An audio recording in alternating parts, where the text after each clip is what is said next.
Hello, everyone. Thanks so much for having me. Welcome to Kreutinger Puppets Live. Today, we're going to be learning about puppetry as well as learning how to make your very own puppet. Stick around.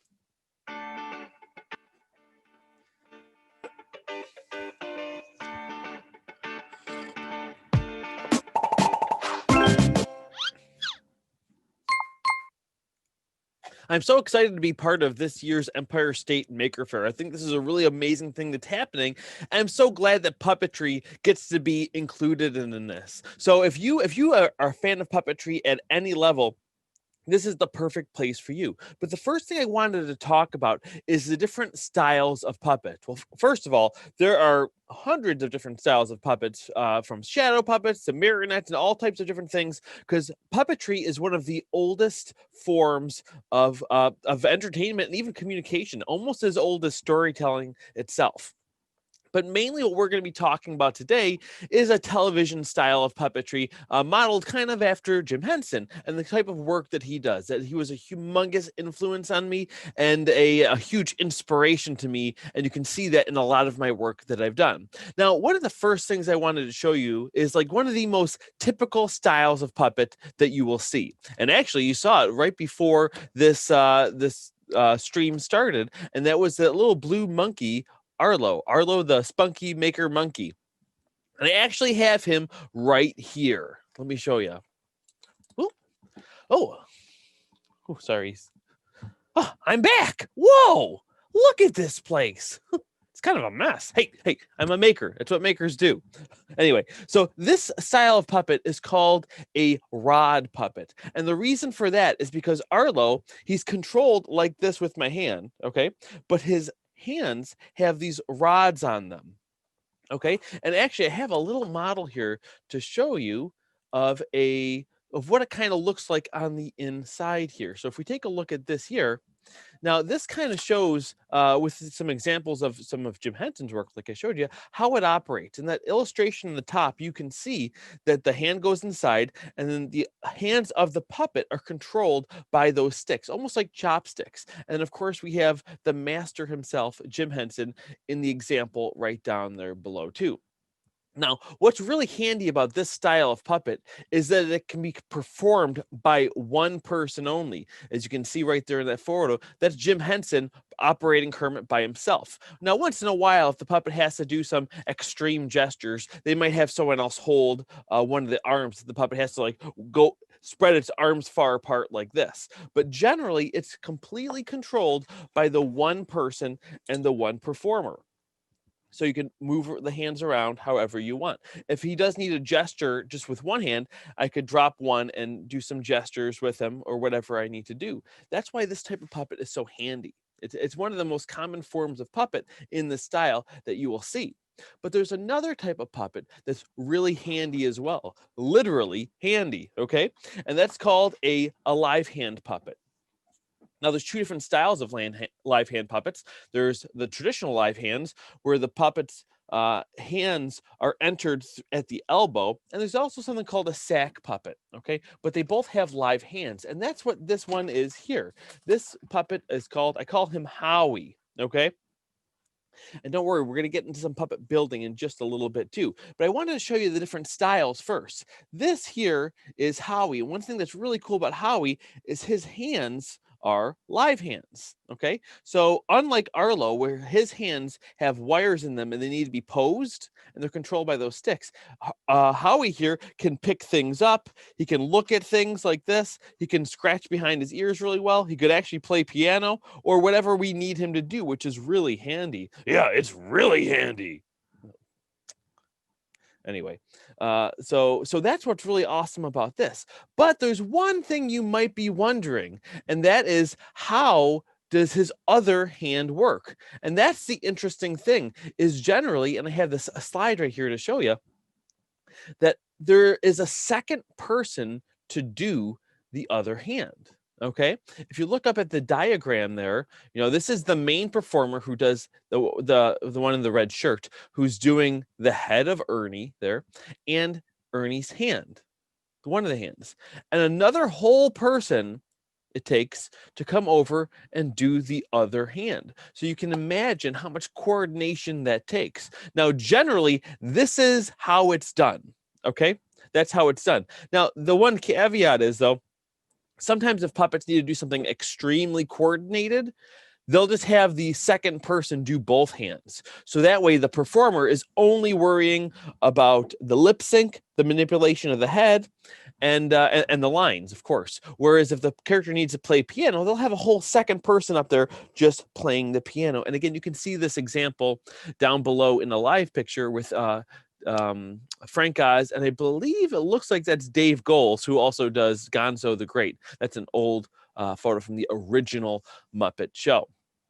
But so this is people's one of their favorite styles of puppet to do, because it can interact with people in a way that the rotted puppets can't, especially if you're working with kids, if you're especially doctors and people like that who want to add some puppetry. It's handy to be able to move the fingers and pick things up. Okay.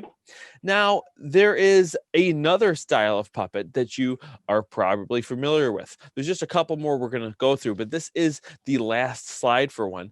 And that is what's called a walk around character.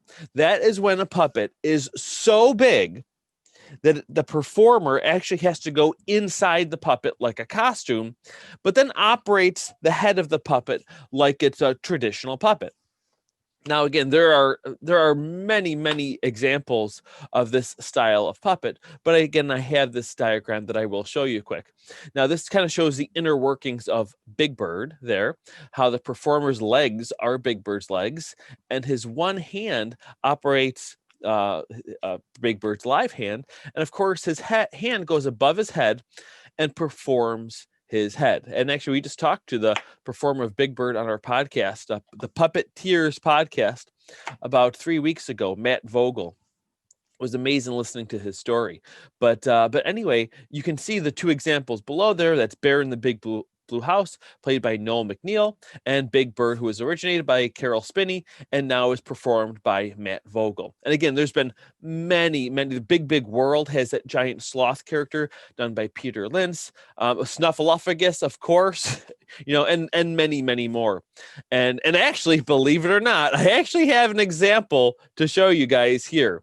Now, it is also a bear. I will show you right now. I'm not going to get all the way inside of it, but I'm going to put my hand in it and just show you the scale of this puppet. His name is Leroy the polar bear. Let me grab him. He's huge on the floor here. So let me just pick him up.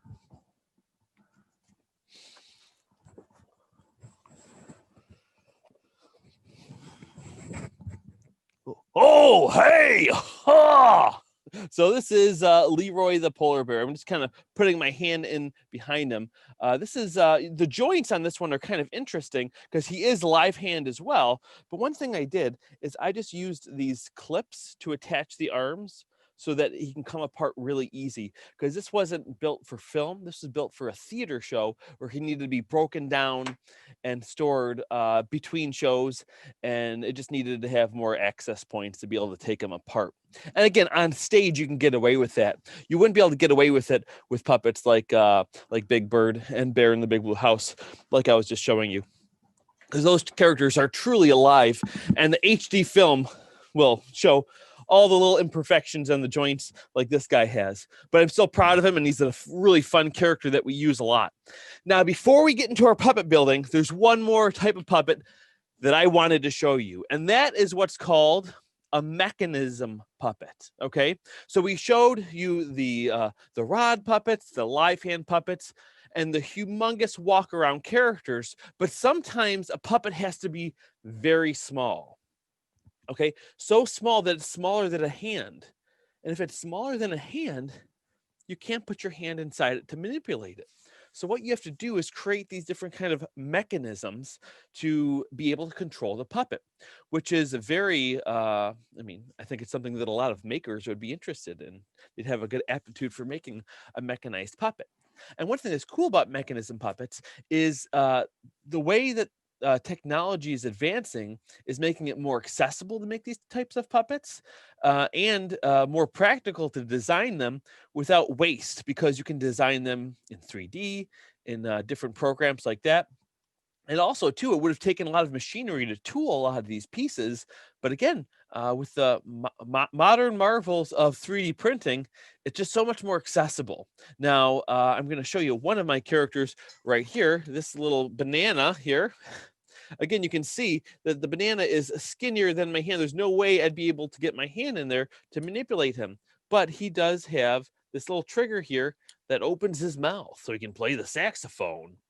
And his saxophone's on a rod, so he can play along to it like this. And I'd play a fun little a saxophone track that he would play along to and make it really fun. But again, this little lever in here controls that mouth. And inside this mouth, so what this is like a little half dome inside the head. And I drilled a hole on each side, and then I just put a rod through it. Okay, so that it has that pivot point for the mouth. And then there's a spring inside here too that pulls the mouth to this resting position, so that all I have to do is pull down on this string that pulls down on the front of the mouth, which opens the mouth. So again, these are very simple machines, very simple levers. Almost every mechanism I make is essentially a spring on a string, okay? And a lot of these techniques, again, are very simple mechanics that you learn in basic technology classes. But a lot of the applying them, the puppetry techniques, are some inspiration I've gotten from a puppeteer and puppet builder named Jim Krupa, who is unbelievable. And he makes all the mechanized puppets for shows like Sesame Street and, of course, the Muppets. So I have another mechanized puppet that I'm going to show you right here. This one I wanted to show you just because it's very different. A lot of the puppets I showed you were very cute and cuddly looking. And this one here is less so, okay? You can see his roommate is right behind me there, behind my shoulder. But this is Kyle. Okay. Now Kyle is a bug. He was built to be a tick, but now that he lived on the back of a dog, but now I've kind of used him for all types of different bugs, just an abstract bug. And again, his arms are arm rods like this. That's how it's controlled. But what's cool is I put this bar in here with the strings on it. And when I move it back and forth, I can make him nod. Okay, which can give him a lot of expression, especially since he doesn't have a regular mouth. Okay, so those types of head movements can give him a lot of expression. The other thing is you can probably see this little ring here on a string. And when I pull down on this is really fun. You can move his mandibles like that. So kind of this is how this character talks. So, hey, Barney, come over here. I want to show you something really cool. So it kind of use some head motion and his mandibles. I don't particularly like to use the mandibles in exact lip sync like that. I think that's a little, I don't know, it doesn't feel as natural to me as much as it is kind of use the head and just have some expression. Almost like the mandibles are more lips than actually, the jaw. So it's kind of a really fun character like that. So again, when people think of puppetry, a lot of times they do think of the most prominent puppets, which are from the Henson style. But you can do kind of whatever you want. Even Jim Henson himself had so many different varieties of styles that he did. If you look at something like the Muppets and compare that to the Dark Crystal, I mean, you'd almost think they were created by different people. So just to show you just a little taste of the variety that you can have in this medium. But actually, there's one more quick puppet I want to show you before we get into the formal building. And I actually, for those of you who don't know, I have a YouTube channel where I teach how to make puppets. I give all the tips and tricks out on how to make very fancy puppets. And a lot of the puppets that you've seen here today. But the next one, I just did a YouTube video on the build process for this guy, especially since season 2 is coming out of The Mandalorian. I wanted to make sure to show you guys. So here he is. This is what Baby Yoda would look like if he was kind of like a Muppet. Okay.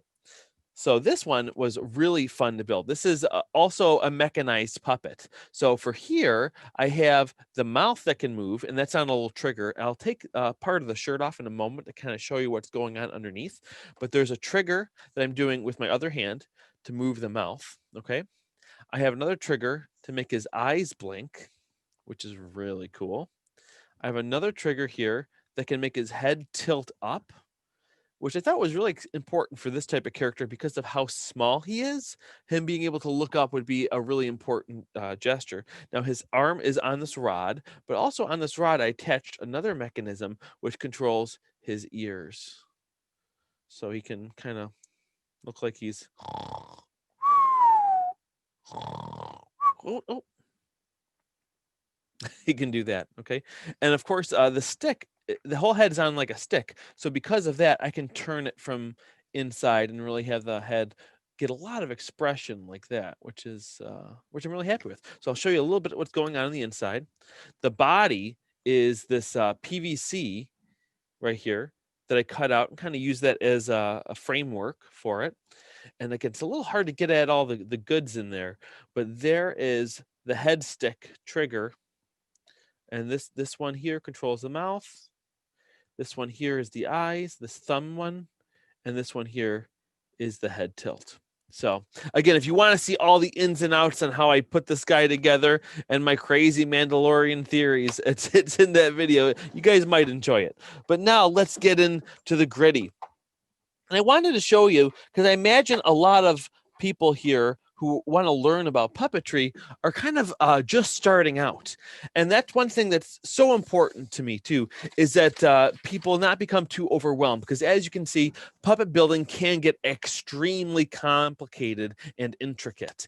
And I want it to be accessible for everyone, because puppetry is for everyone. Everyone can and I think even should do puppetry, especially if you're a teacher, or maybe you are in charge of some scout groups or some other children's groups. It's really great for kids, especially kids who are shy, I think, because it kind of can let them present things and let it not feel like it's them, the one, like the focus is on them. Okay, so it can really kind of be a breakthrough to kids being able to, or even adults too, being able to have a voice, to find their own voice and to be able to present things, because that's a very important skill that even if it's not part of people's profession, particularly presenting things, having even the basic skills of being able to present something can help get you really far and advance you in other parts of your career. But what I'm going to show you right now is this little snoof pattern here. This is a pattern. I have a video exactly on how to put it together. We're going to do it right now, as well as you can download this pattern on my website, which is just adamkreutinger.com. I have tons of patterns there. I've got like 15 free patterns there as well, and video tutorials on exactly how to put them together. But this one is my favorite because it only involves sewing. There's no foam work in it. And just with this one pattern, you could make hundreds of different designs of puppets just by adding different features, like different styles of eyes. You could put a horn on them, big ears. You could put rabbit ears on it. It's a rabbit. Put monkey ears on it. It's a monkey. And actually, that's something I should, maybe I'll wait till the end to show you that example of how that works. But here we go.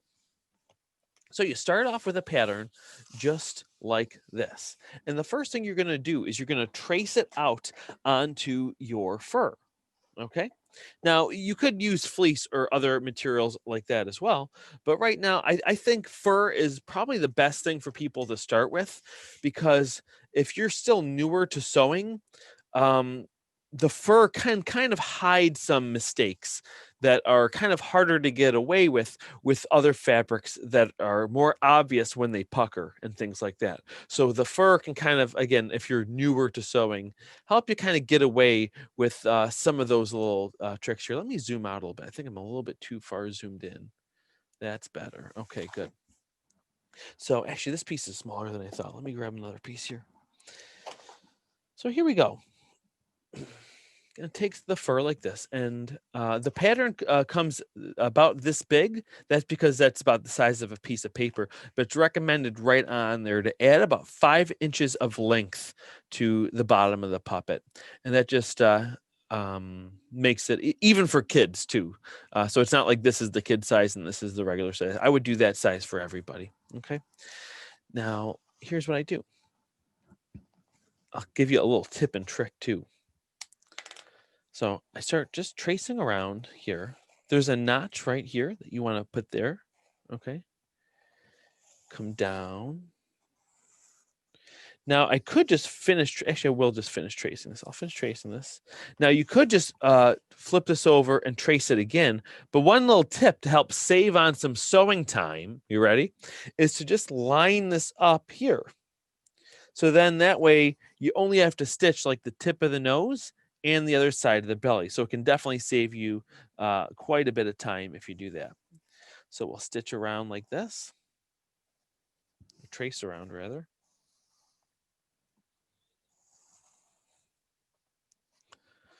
There we go. And I'm just going to transfer these notches to the inside. Now, when you're cutting this out, you always want to cut it out on the back. And you want to try not to make a big mess with this fur. And I'm going to give you a couple tips on how to do that. A lot of people's go-to for cutting just about any fabric is scissors. And if scissors is all you have, you can actually cut this out with scissors, but you have to do it very slowly. Because if I just cut like this, actually I'll do it to this corner just to show you. If I just cut the fabric like this, what I have is a bit of a mess because a lot of these fur fibers get cut in the process, okay? And that can really get messy fast, especially if you're cutting a lot of fur. So what you want to do is make sure you're trying to just cut the backing. So what I do is this. I kind of sneak my little scissors in just the very tip of it and just do tiny little cuts. So I'm just cutting the back. That'll make it much neater, okay? But the best way to do it is to actually use an X-Acto blade, and that way you're just cutting the back. So if you are a young person who's watching this, make sure you have parent guidance, or maybe even having a parent or an adult just quickly do this one part for you. Okay, it's actually it's a bit faster too, especially once you get used to it. Okay.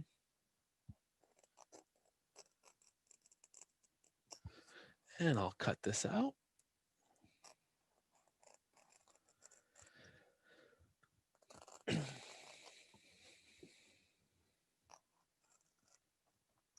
I've been making puppets for a long time too.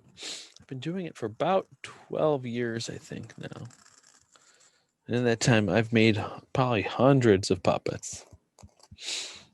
During the day, though, some people think it's my full-time job. I'm actually an elementary school art teacher, which is a lot of fun to be able to have just make art with kids all day and then come home and make more art. That's what I consider puppetry. Puppetry is my art form that I'm doing.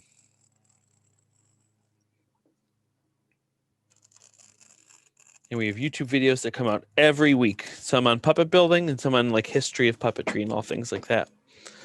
So there we have our cut out puppet piece. So at this point, we don't really need this pattern anymore. That part is done. But there is another pattern piece that comes with it. That is this. This is the mouthpiece. And I like to use a velvet fabric or even a felt. Okay. So this is, I did pre-cut this one just to save time for us, but I did just cut this out of felt like that. Okay. Now, what I'm going to do next is the sewing process. Okay. Now the sewing is really important to have decent, even decent sewing so that it's even. A little tip that I like to give people is to make sure you're using some sort of pins. Because what happens when people are sewing and they're newer to sewing, they'll start sewing on one end and then they get all the way down. And then before they know it, it's uneven and they have all this extra space here. Okay. So if you use pins, it'll keep it nice and even. So let me just put a couple pins in here.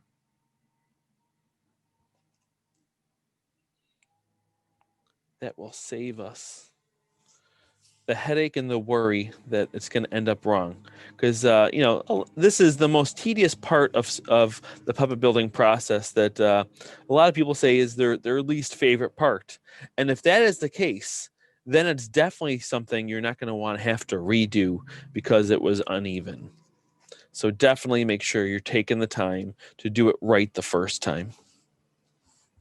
Okay. Now with these stitches, the smaller the better. But again, on this type of fur, you can actually get away with a slightly wider stitch, but you don't want to get too wide. So here's what I do. This is the stitch that I recommend for puppet building. It's pretty much the only stitch that I use, and that is called a whip stitch. So here's what I do. Let me start off by just knotting it. So what I do to knot it is I just do 3 loose stitches all in the same spot. Then just give it a little tug. That's the way tailors do it. So we have it knotted there. So now what I'm going to do is this. And actually, maybe I will zoom back in quick just so you can really get in on this part here. All I do is this. I go in one side, out the other, wrap it around. All you're really doing is making this spiral all the way around, going through both sides. That is a whip stitch, and you want to do it close together. Hopefully you can kind of see how closely together I am doing it.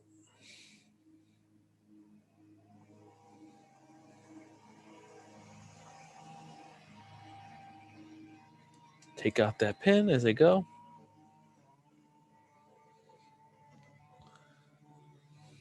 Of course, my grass is being cut right now. Can you guys hear that? Sorry about that.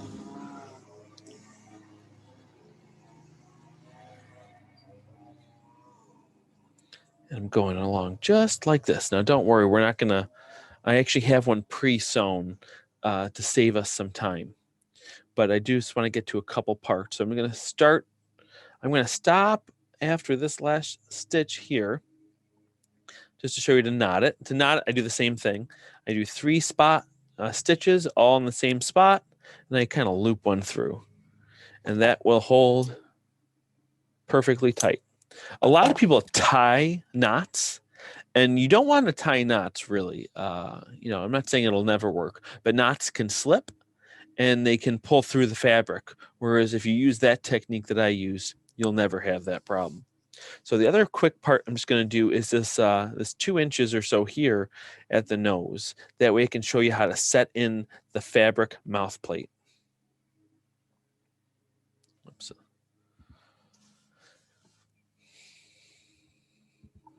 So let me tie this off here.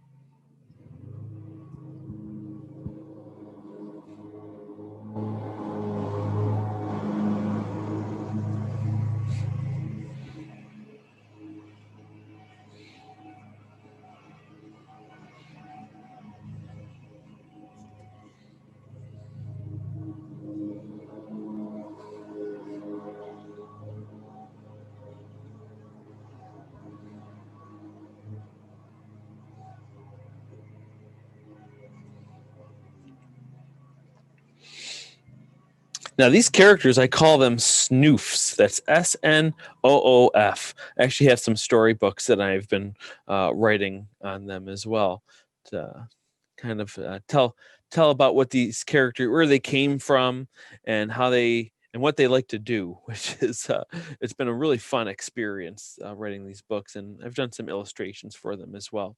You can see them where you download it. It kind of shows some of the illustrations of them, and also examples of Snoofs that other people built. Yeah, if you ever make one of these, or really use any of my videos to make a puppet, or really to make anything, if you post about it and tag me, I'll check it out and share it too, whether it's on Twitter, on Instagram, or really anywhere. I just love seeing how people take the the activities and tips that I give and apply them to whatever they're making. I've seen some really creative, clever stuff. Okay, and let me just cut that. So now we have, we'll pretend the rest of this is sewn. We have all that part sewn there. And then the next part is setting in the mouth plate here. So it's the same thing. You want to line up the very front tip with that center seam like this. The bottom seam at the top, at the bottom rather. Like that, and then line up the side notches. Remember those notches that we drew there? That's what you line it up with, that center line on the pattern.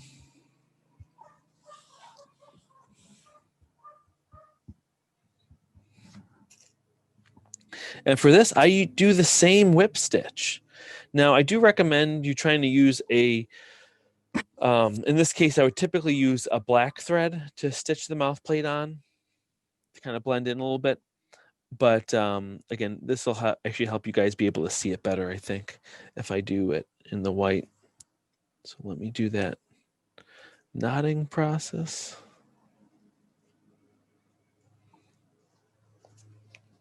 Whoops.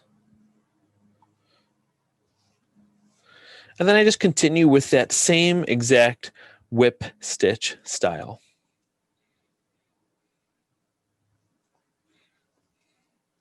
Going all the way around. This part's a little bit more, it's not hard, but it's just a little bit more, it might help to use more pins.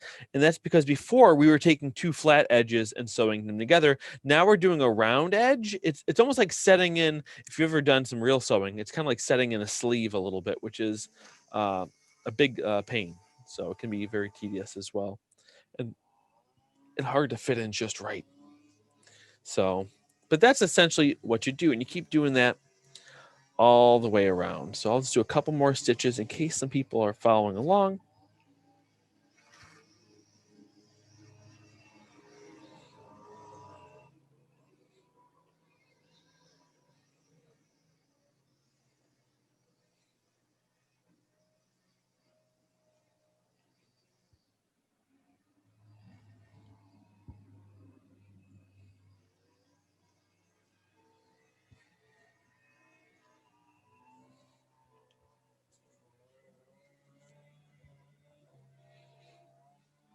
I see someone's, I just noticed that there were questions coming through, but I do see someone's asking what material I'm using for the mouth plate.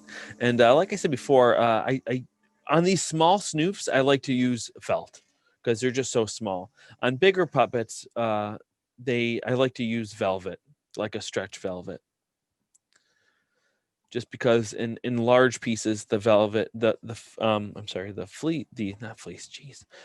felt just doesn't have a whole lot of integrity to it because it's kind of fibers that are just kind of mushed together. It's not woven. But again, on such a small character like this, that actually becomes a benefit in a lot of ways. So that's what I do. I keep stitching it all the way around just like that. Okay. And then once you're done, I've got a super time lapse here because I have one that's pre-sewn. Okay. And that's one thing I will say too. If you are experienced in a sewing machine, this would take 2 seconds right here. Zip, just sew it up on a sewing machine. And I do that once in a while too. Depends on what I have going on. Though I do recommend generally trying to hand stitch these on. You can definitely do this on a sewing machine, but you'll have to add seam allowance and actually for both sides at that point. And then once you get seam allowance into a shape like this, it just gets a little goofy to start putting together. But when you're done, you end up with something like this, okay? And you can put your hand in and you have a puppet, okay? Now, in this one here, this is just the plain fabric, and it works really, really well. But one thing you can add to it is what's called a mouth plate. So we have the fabric mouth plate, but there's also something that you can use that is the mouth plate, like a harder surface for the mouth. But again, it's not a necessity. It's just something you can do if you want. So sometimes I'd use the same pattern and just cut it out of a thin piece of wood and And or what I like to use is just a recycled plastic from even like a milk jug, or even like the cheap Christmas bins that come out. I'll usually buy 3 or 4 of those each holiday season, those big red bins for storing holiday supplies, and I'll use that all year for cutting out things like mouth plates, because I make I make hundreds of puppets, like I said. But again, I do put that in all my real puppets that I do. But again, this puppet's so small that you can get away without doing it. And not only that, but because if you don't have that firm surface, you can do more expressions that you otherwise wouldn't be able to do because it's so floppy in there. You can do things that you just can't do. But now I want to get into some designing and style elements for this puppet. So let me bring out my hot glue gun. And hot glue gun is a great tool for a beginner puppet builder. One thing you'll notice if you watch a lot of my puppet videos on YouTube that are for more professional puppet building techniques, I actually don't use hot glue at all. Hot glue is an amazing tool for a temporary hold. And for performing, which is what these puppets are used for, they can get quite a beating. They get a lot of aggressive use for puppets. People are performing. Puppets can sometimes fight each other or do all types of different things, and you want your puppet to hold up.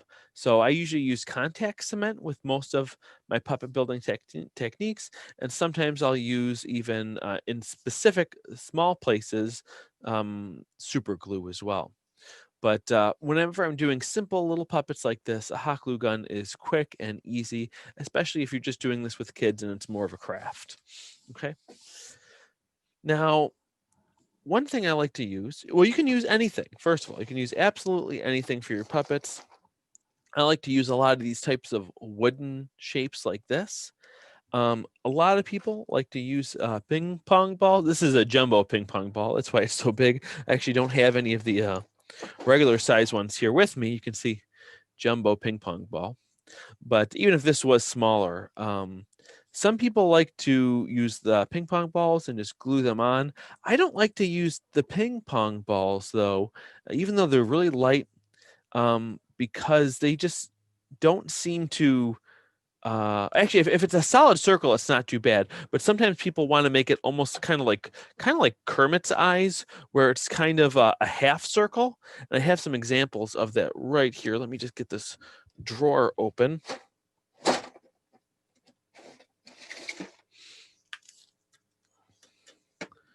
So kind of like this, okay?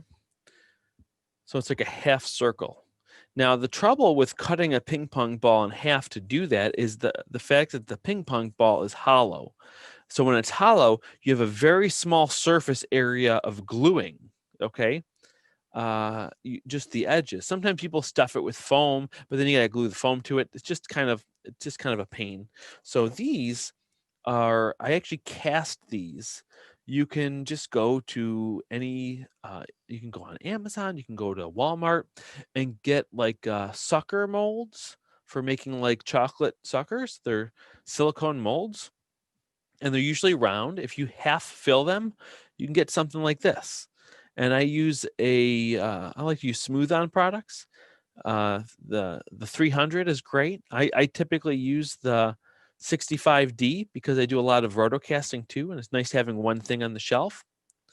And then you can use something like this. So again, when you get to designing your puppet, you can have your puppet have 2 eyes, 3 eyes, 4 eyes, 10 eyes. It could have 1 eye. It could be a monster. Oh, that brings me to another point too. Even if you don't want to cast these, because these are cast out of plastic, you can buy half round wooden domes. That's what this is. I spray painted it so it's white. But this is a wooden, just like this. This one's a doll head, they call it, or a knob, because it has one flat edge. But again, what's nice about both of these, is you have all this surface area for gluing, okay? Whereas if it's a complete round sphere, it's just you have essentially one point of contact. Having these flat edges makes it so much easier to create these details. Oh, and actually, someone just commented, that's a very good point that I wish I brought up earlier. Yeah, if you 3D print your own eyes, oh my gosh, your options are endless. And actually, I'll tell you, I'm working with a 3D printer right now. They wanted me to design a custom pair of eyes that they could 3D print and make available to puppet builders. And I'm working on it right now. And I kind of wanted it to be all one piece, kind of like the way Smurfs' eyes are together like that, and Sonic the Hedgehog, their eyes. So imagine, and I'm sculpting these eyelids and stuff. So I'm going to take some nice high-res photos and mail this to the 3D printer so he can model it properly in 3D and then have it 3D printed. And that way, when people order it too, they could order, I imagine most of the eyes would be the white irises. But then the eyelids and stuff, they could have that printed to any color that they wanted. So I got a little bit more work to do on finishing up the sculpt, smoothing out some of these eyelids. But I think, and these ones are specifically designed to go on the Snoofs too. So I'm really excited by that. And this is a version of it without the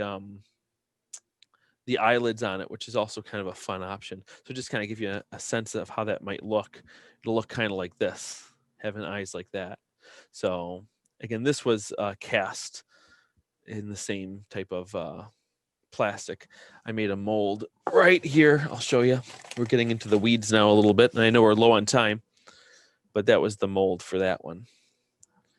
So again, just, I don't want to scare people off with that too. Puppet building can get as complicated as you want, but it can also be as absolutely simple as you want as well. Okay. But as we're going, and another thing I like to use too is this type of foam that a lot of people should be familiar with. This is has a couple names. In the puppetry world, we mostly refer to it as L200. Some people call it EVA foam. And it's really great. But you could also use that thin craft foam that you can get at craft stores as well. And this is great for doing all types of things like teeth. I actually have a whole video on YouTube on how to make teeth. But actually, coincidentally, in the video, I recommend not using this for teeth. But again, for craft purposes, this is perfect. But for longevity, it just doesn't, it can take a bit of a beating. But then you just replace it. And this is also great for making little horns for your puppets. And my hot glue gun, I didn't turn it on. It's okay. I'm going to show you some more examples anyway. I might not have the time to put this one together in front of your eyes, but that'll kind of force you guys to your own creativity a little bit. But I have here, I ran a camp over the summer called Camp Puppet. And all the kids got their own kit on making their own snoof, and they made all sorts of different designs. And I made one along with the kids each week, and we made, and so these are some examples that I made. Here's one of the snoofs here. Hi there. So we just did a little nose. These are the half dome eyes and some scraps of fur for some different details. Isn't that fun? So that's kind of one design I did. Here's another one that was fun we did with the group. A different fur. This guy's got he's a unisnoof, a unicorn snoof. Okay. Another fun one.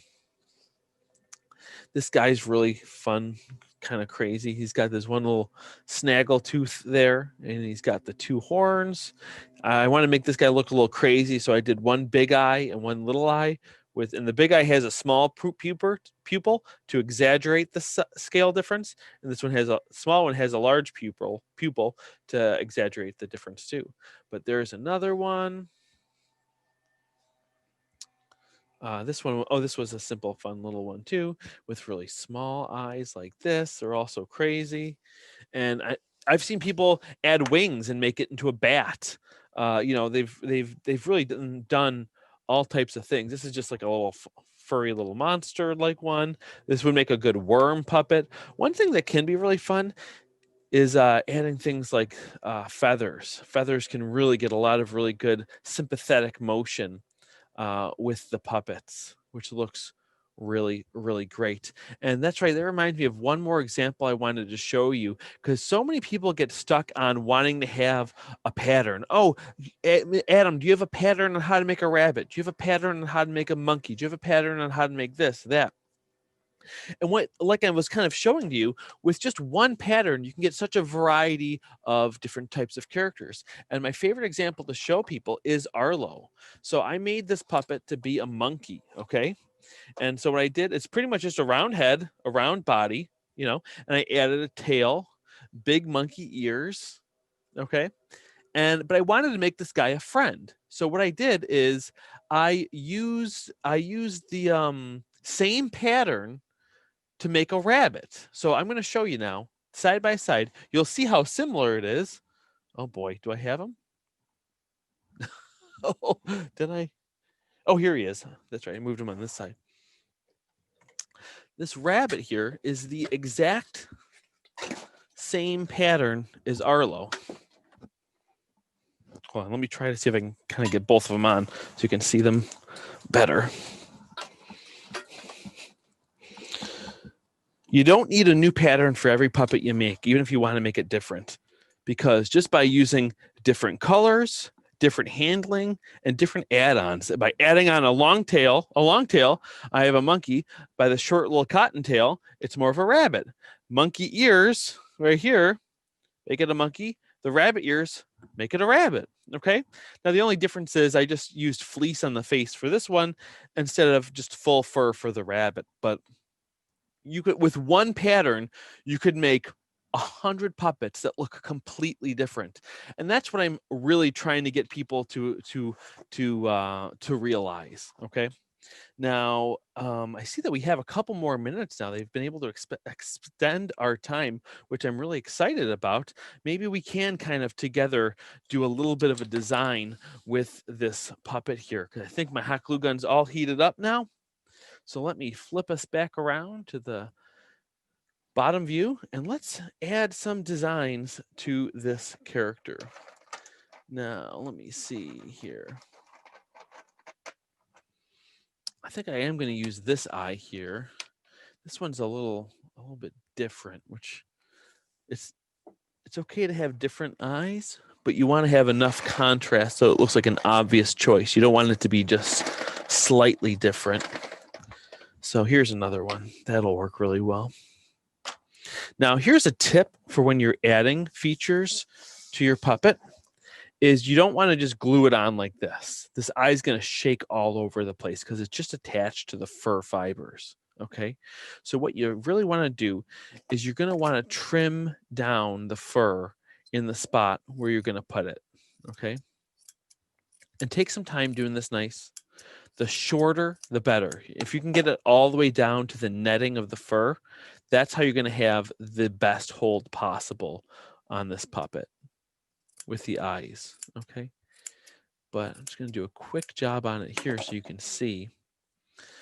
Now, and make sure the glue gets around the edges, especially around the edges of the eye. Okay. You don't even really need it in the middle. You just mostly need it on the edges. Ooh, it's hot. And now I'm going to press down firmly. Let that dry for a second.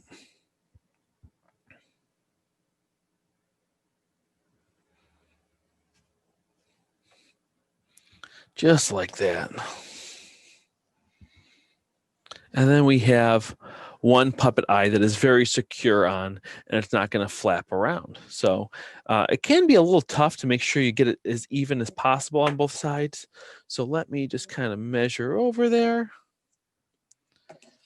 And also you can add so much expression and design elements by how you trim the fur. If you just like want less fur around the nose, less fur around the eyes.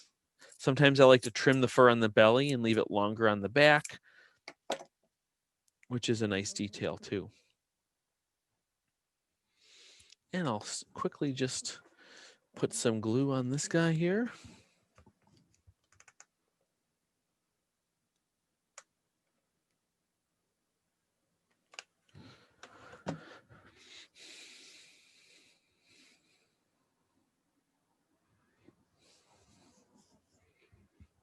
Just like that.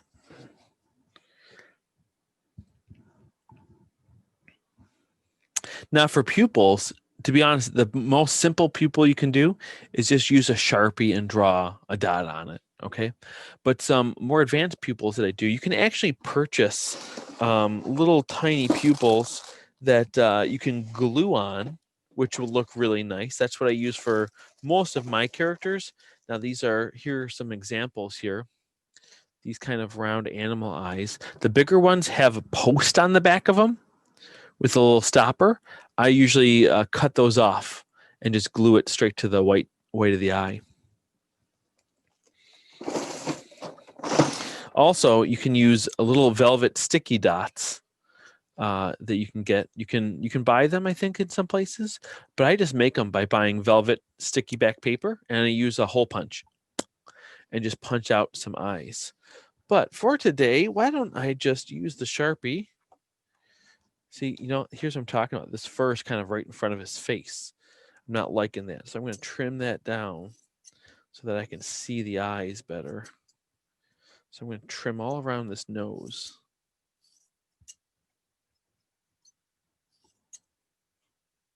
All right. So I'm just going to put on these eyes. And then we are all set.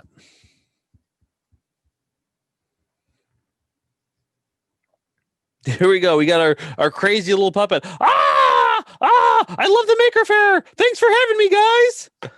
All right. Let me just flip back here for you guys.